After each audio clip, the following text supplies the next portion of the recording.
अस्सलाम वालेकुम dear students. मेरा नाम मोहम्मद सुहेल, एस्पायर कॉलेज आने वाला फिजिक्स डिपार्टमेंट से।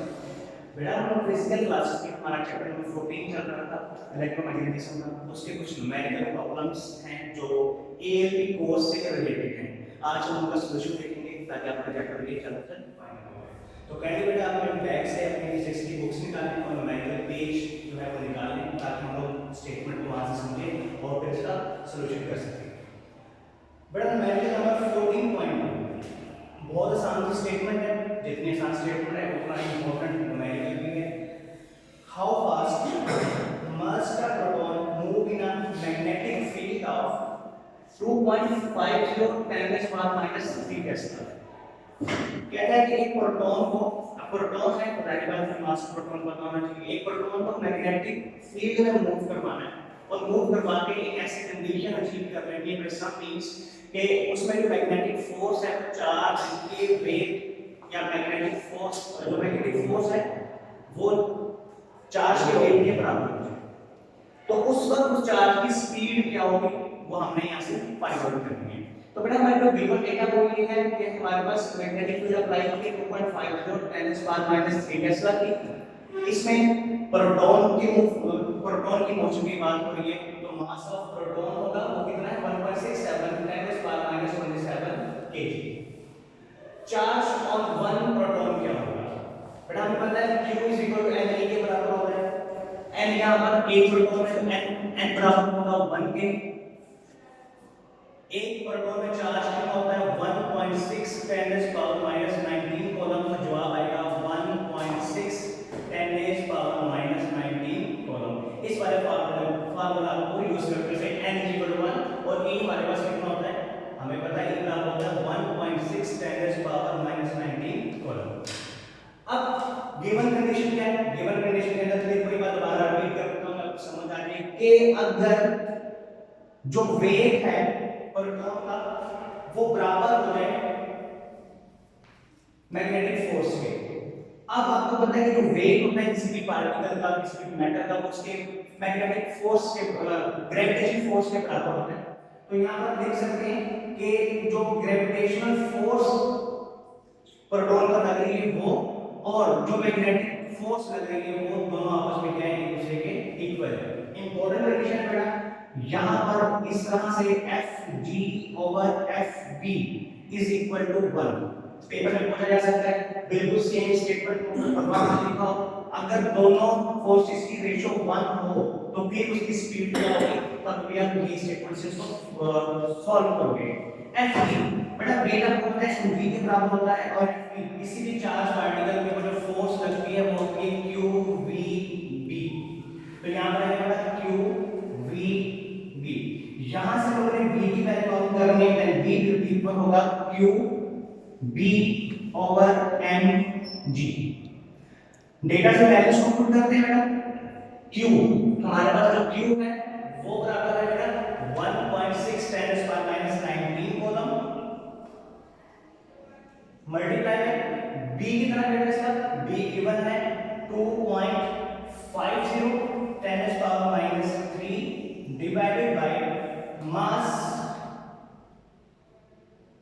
ऑफ प्रोटॉन वो है 1.67 10⁻⁻27 मल्टीप्लाई बाय g। g हमारे पास बड़ा ग्रेविटेशनल कांस्टेंट और g की वैल्यू होती है 9.8 मीटर पर सेकंड स्क्वायर। तो यहां पर आएगा 9.8। बड़ा जब आप इसको सॉल्व करोगे बाय यूजिंग द कैलकुलेटर तो जो आपके पास का जवाब आएगा वो आएगा 4.09 10⁻³ और स्पीड का यूनिट होता है मीटर पर सेकंड। तो एक न्यूमेरिकल तो बहुत आसान सा था लेकिन आपने इसमें बड़े एक पॉइंट आपने फिर आपको मैं रिवॉल्व कर देता हूं। इस पॉइंट को आपने इसमें याद रखना है कि अगर ग्रेविटेशनल फोर्स और मैग्नेटिक फोर्स की रेशियो 1 हो जाए तो उस वक्त जो स्पीड का फार्मूला होता है वो इसके बराबर होता है। इसी के पैरेलल एक और हम छोटा सा एक पॉइंट देख लेते हैं कि अगर मैग्नेटिक फोर्स सेंट्रीपिटल फोर्स के बराबर हो तब स्पीड क्या होगी। तो बेटा उसके फार्मूले के लिए हम लोग कंडीशन को यूज करते हैं। देखते हैं अगर मैग्नेटिक फोर्स बराबर हो जाए सेंट्रीपिटल फोर्स के तो q * vp और सेंट्रीपिटल फोर्स का फार्मूला आपको पता तो बेटा mv² होगा r के बराबर होता है।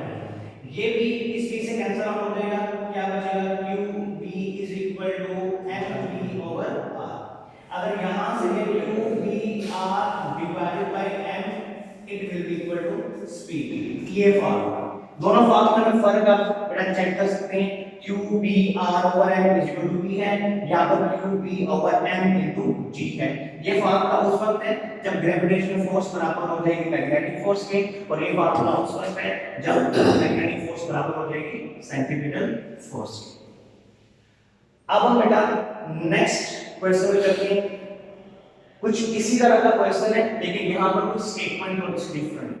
पर यहाँ बहुत इंपॉर्टेंट बात हमारे पास यूज होती है कि इसमें वेलोसिटी सिलेक्टर का कांसेप्ट हमने इसमें इस्तेमाल करना है। जैसे हमारे पास atomic alpha beta gamma radiations निकलते हैं, जब अल्फा पार्टिकल्स बहुत सारे ज्यादा निकलते हैं, उसमें बहुत ज्यादा पार्टिकल्स होते हैं, लेकिन उन पार्टिकल की स्पीड भी डिफरेंट होती है, तो वहां पर हम लोग वेलोसिटी सिलेक्टर का इस्तेमाल करते हैं।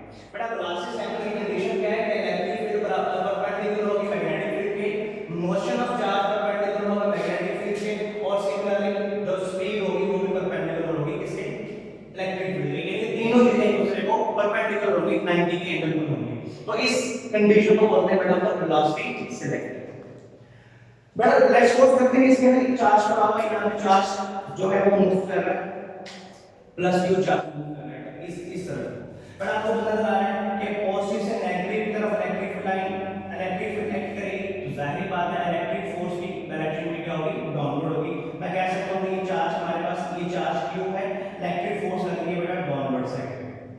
अब मैग्नेटिक फोर्स कहां लगती है वो देख लेते हैं, वो आपको जाहिर बात है पता भी लग जाएगा बाय रैंडम पाम रूल के मैग्नेटिक फोर्स कहां लगती है, हम अप्लाई करते हैं बेटा कि हमारा राइट हैंड है, इस राइट हैंड के अंदर ये जो फिंगर्स है हमारी ये मैग्नेटिक फील्ड की डायरेक्शन में शो करती है।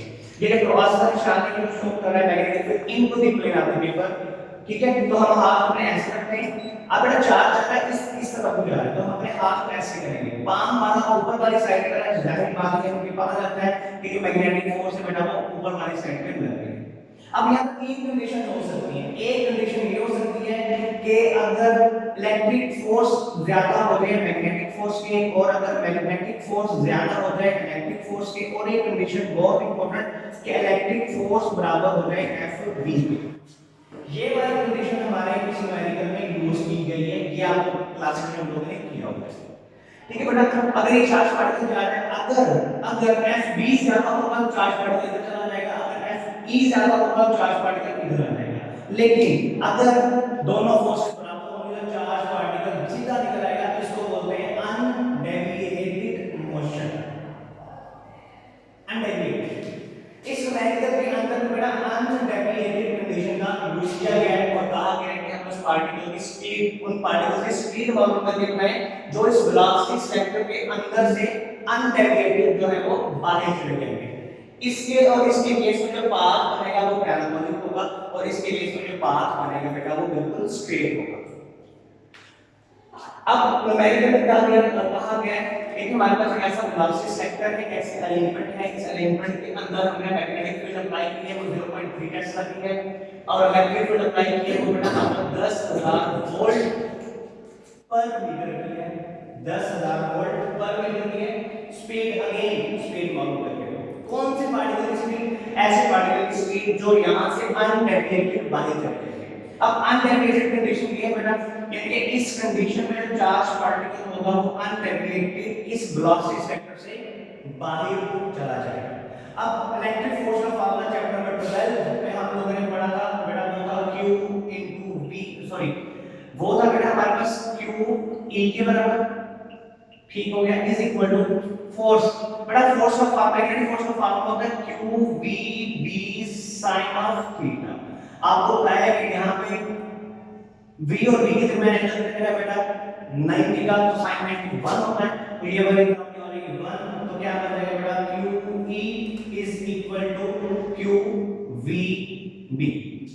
बेटा यहां से ये Q से कैंसिल आउट, E किसके बराबर होगा बेटा E के इक्वल हो जाएगा VB के, और यहां से V अगर हम निकालें तो वो बन जाएगा बेटा E over B। Now electric field कितनी है बेटा हमारे पास, वो है 10,000 वोल्ट पर मीटर, और बेटा मैग्नेटिक फील्ड कितनी है 0.3 टेस्ला। इसको जब आप सॉल्व करोगे by using the calculator then you will get your answer will be equal to 3.3 10 is power 4 3.3 10 is power 4 metre पर सेकंड। देख लेना क्वेश्चन, थोड़ी आसान था लेकिन इंपॉर्टेंट भी है। बड़ा यहां से क्या सीरीज आपने कहा था, आपको कहेगा पूछ सकता है पेपर में कि अगर इलेक्ट्रिक फोर्स बराबर हो जाए मैग्नेटिक फोर्स के तो उस वक्त स्पीड का फार्मूला क्या होगा उस पार्टिकल की। एक बात ये, इसी को इसी तरह में पूछ सकता है कि अगर इलेक्ट्रिक फोर्स और मैग्नेटिक फोर्स की रेशो मतलब डिवीजन अगर वो बराबर हो जाए 1 के तो पार्टिकल की मोशन क्या होगी। तो बेटा पार्टिकल की मोशन क्या होगी, स्ट्रेट मोशन होगी, दैट इज अनडेविएटेड, जो है वो वहां से बाहर निकल जाएगा अगर रेशो इसके बराबर होगी बेटा 1 के बराबर होगी। अगर एक फोर्स ज्यादा हो दूसरी फोर्स कम हो, फिर दूसरी फोर्स ज्यादा हो और एक फोर्स कम हो, तो आपको क्लासेस में मैंने बताया था, तो ये जो पाथ बनेगा बेटा ये बनेगा पैराबोलिक पाथ, यानी ये वाला this one is parabolic path. तो अगर रेशो 1 के बराबर हो बेटा ये भी आ जाएगा। एक एमसीक्यू और भी आप पूछ सकते हैं कि यहां से आपके पास ये जो स्पीड की डायमेंशन है वो डायमेंशन ऑफ ई और डायमेंशन ऑफ बी इन दोनों की रेशियो की डायमेंशन के बराबर भी होती है। एक एमसीक्यू बहुत इंपॉर्टेंट पॉइंट आपका ये। इसी के साथ एक एग्जांपल आपकी बुक में है 14.5, उसको एक बार आप बुक कीजिएगा, वहां पर लिखा गया हुआ है, वहां पर लिखा हुआ है कि बहुत सारे अल्फा पार्टिकल जा रहे हैं और अल्फा पार्टिकल के अंदर हमारे पास जो स्पीड है वो 1,000 से 2,000 मीटर पर सेकंड की तरफ के दरमियान पार्टिकल जो है वहां से मूव कर रहे हैं। उनमें से ऐसे पार्टिकल्स की स्पीड बताओ जो अनडेविएटेड वहां से निकल रहे हैं, तो आप उसको खुद भी प्रैक्टिस कर सकते हैं और इसको सॉल्व कर सकते हैं। अब हम आते हैं हमारे पास न्यूमेरिकल नंबर 14.5 कहता है कि इसके अंदर हम लोगों ने एक कॉइल को रखा है, रेक्टेंगुलर कॉइल को रखा है। अभी जो मैंने कॉइल बनाई है इसमें जो एन है बेटा वो 1 के बराबर है, लेकिन न्यूमेरिकल के मुताबिक ये जो कॉइल रखी है इसके अंदर जो एन वो 1 के बराबर नहीं है, बाकी बल्कि वो कितने हैं, नंबर ऑफ टर्न्स कितने हैं बेटा 200 टर्न्स है। और इस कॉइल का जो एरिया है वो है 0.1 मीटर 0.1 मीटर ऐसे लिखा हुआ है। ऐसी कंडीशन को हम एरिया बोलते हैं, क्यों, हमें पता है ये m मल्टीप्लाई होगा बेटा तो मीटर स्क्वायर बनेगा और मीटर स्क्वायर किसका यूनिट होता है, यू नो दैट ये होता है एरिया। ठीक है बेटा, तो एरिया इस टाइप बना दिया। तो कहता है इस कॉइल में से जो करंट पास कर रहा है वो 1 मिली एम्पीयर, फिर मिली इज अ सब मल्टीपल। आपको बताया हुआ है कि बेटा ये 10⁻³ होते हैं, ये सब मल्टीपल्स होते हैं और 10⁻³ क्या होते हैं, वो मल्टीपल्स होते हैं। तो ampere current is equal to 1 milli ampere 1 10⁻³ ampere. और यहां पर मैग्नेटिक फील्ड ये जो हमने अप्लाई किए नॉर्थ से लेकर साउथ तक वो है 0. यानी दो पोल्स के दरमियान में मैग्नेटिक फील्ड कितने 0.1 s तक की। कहता क्या है, कहता है टॉर्क मालूम करके दो इस कॉइल पर कौन सा टॉर्क, वो मैक्सिमम टॉर्क की जो है वो बात कर रहा है कि मैक्सिमम टॉर्क जो है वो इस कॉइल के ऊपर कितना लग रहा होगा। बेटा हम लोगों ने पढ़ा था कि किसी भी करंट कैरिंग कॉइल के ऊपर टॉर्क लगता है, तो ये टॉर्क जो लगता है उसका फार्मूला होता है NIAB cos अल्फा। अब आगे ये भी पढ़ा था कि मैक्सिमम टॉर्क कब होता है, जब अल्फा कितना होता है 0 के बराबर होता है। तो यहां अल्फा 0 को करेंगे तो क्या बनेगा NIAB cos 0 और cos 0 किसके बराबर होगा बेटा 1 के बराबर होगा। तो जो मैक्सिमम टॉर्क वो बनेगा वो हमारे पास होगा NIAB। ये मैक्सिमम टॉर्क का फार्मूला आ गया। इस फार्मूला के अंदर हम अपनी जो गिवन डेटा है इसकी वैल्यूज को हम लोग पुट करते हैं मैडम। नंबर ऑफ टर्न्स कितने गिवन है हमें, वो है 200। बेटा इसमें करंट कितना पास कर रहा है 1 10⁻³ एम्पीयर। एरिया कितना है बेटा इसका 0.01 मीटर स्क्वायर मल्टीप्लाई करना है बेटा मैग्नेटिक फील्ड के साथ 0.1, ठीक है 0.1 टेस्ला अगर यूनिट्स लिखने हैं लिख लें, अदरवाइज नो इशू। ठीक है बेटा, तो जब आप इसको नेसेसरी कैलकुलेशन करने के बाद बाय यूजिंग द कैलकुलेटर जब आप इसका जवाब देंगे तो आपको इसका जवाब मिलेगा 2 10⁻⁴। टार्क का यूनिट क्या होता है? Newton metre. तो ये बेटा हमारे पास टार्क का फॉर्मूला आ गया। This is the maximum, sorry this is the maximum torque acting on this coil, जो कि जिसको हम लोगों ने 0.1 टेस्ला की मैग्नेटिक फील्ड में रखा है। और मैग्नेटिक फील्ड बहुत इंपॉर्टेंट पॉइंट है बेटा। और मैग्नेटिक फील्ड कैसी है? यूनिफॉर्म मैग्नेटिक फील्ड है, कि नॉन यूनिफॉर्म मैग्नेटिक फील्ड नहीं है। Now we are moving towards the example number 14.5, most important बेटा। इसमें कहते हैं कि हमारे पास एक पावर लाइन है, बहुत बड़ी तार है। वो पावर लाइन जमीन के ऊपर से गुजर रही है और उसमें से करंट पास कर रहा है। उसमें से करंट कितना पास कर रहा है बेटा? 200 एम्पीयर का। कहता है कि इस तार की वजह से जमीन पर इस पॉइंट पर मैग्नेटिक फील्ड बाउंड करें। बेटा याद होगा एम्पीयर का यूज करते हैं to find the magnetic flux density या मैग्नेटिक फील्ड इंडक्शन या मैग्नेटिक फील्ड स्ट्रेंथ। हमने यहां पे मैग्नेटिक फील्ड स्ट्रेंथ को ही फाइंड आउट करना है। तो बेटा पहले थोड़ा सा आपको मैं एम्पीयर का एक सीक्वेंस रिवाइज करवा दूंगा। वो क्या कहता है? वो कहता है कि किसी भी करंट कैरिंग इंडक्टर में से जब पास कोई जैसे हमारे ऑरेस्टिन हैंस ने एक्सपेरिमेंट किया, उसने कहा था कि किसी भी करंट कैरिंग वायर के आसपास मैग्नेटिक फील्ड होती है, उसको कैलकुलेट करके हमें एम्पीयर लॉ मिलेगा। बड़ा याद करें, एम्पीयर लॉ को अप्लाई करने के लिए हम एम्पीरियन लूप को ड्रॉ करते हैं। और एम्पीरियन लूप क्या करती है बेटा? उस पॉइंट में से गुजरती है जहां पर हमें मैग्नेटिक फील्ड बाउंड करनी है। ये मेरे पास पावर लाइन है, ठीक है? ये पावर लाइन है जो जमीन के ऊपर से गुजर रही है और इस पॉइंट में मैग्नेटिक फील्ड बाउंड करनी है। तो मैं क्या करूंगा? यहां पे एम्पीरियन लूप ड्रॉ करूंगा सर्कल की फॉर्म में। रेक्टेंगल भी ड्रॉ कर सकते हैं, यहां पर हम सर्कुलर फॉर्म में एम्पीरियन लूप को ड्रॉ कर रहे हैं और साथ उस लूप के अंदर रखा हुआ है जहां से करंट है जो है वो पास आउट कर रहा है। अब मैं यहां पर एम्पीयर लॉ अप्लाई कर सकता हूं। एम्पीयर लॉ क्या कहता है कि B dot del L is equal होता है mu naught I enclosed field. ये डॉट प्रोडक्ट है। हमने जब पहले सॉल्व किया, आर्टिकल सॉल्व किया था, हमने कहा था कि हम लोगों ने मैग्नेटिक फील्ड का वो कंपोनेंट लेना है जो पाथ मैग्नेटिक फील्ड पास करना एंगल 0 होगा और cos 0 1 हो जाएगा। तो हमारे पास जो इसकी सॉल्यूशन फॉर्म में जो एम्पीयर लॉ की फॉर्म आएगी वो आएगी BL is equal to mu naught I enclosed.